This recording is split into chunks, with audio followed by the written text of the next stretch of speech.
Amir Temur haqida 10 ta fakt.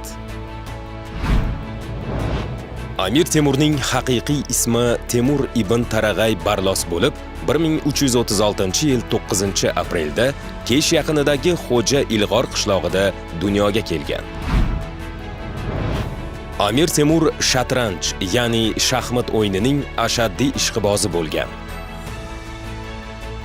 U Markaziy Osiyo tarixidagi qudratli, o'rta asrlarda esa mintaqadagi eng yirik imperiyaga asos solgan. Amir Temur o'zi o'tkazgan janglarning birortasida mag'lub bo'lmagan.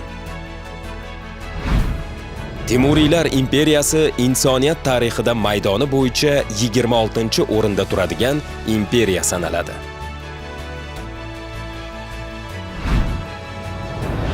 Amir Temur zabt etishga muvaffaq bo'lgan hududlarning umumiy maydoni 4,6 million kilometr kvadratga tengdir. 20 yil davomida Usmonli sultonlari qo'lga kirita olmagan Smirna qal'asini Amir Temur 2 hafta ichida ishg'ol etgan.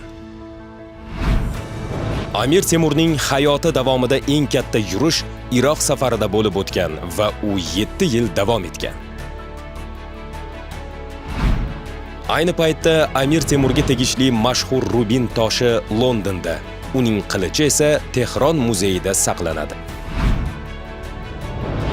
1996-yilda poytaxtimizda Temuriylar tarixi davlat muzeyi, shuningdek Toshkent, Samarqand, Shahrisabz shaharlarida buyuk sarkardaning haykallari o'rnatilgan.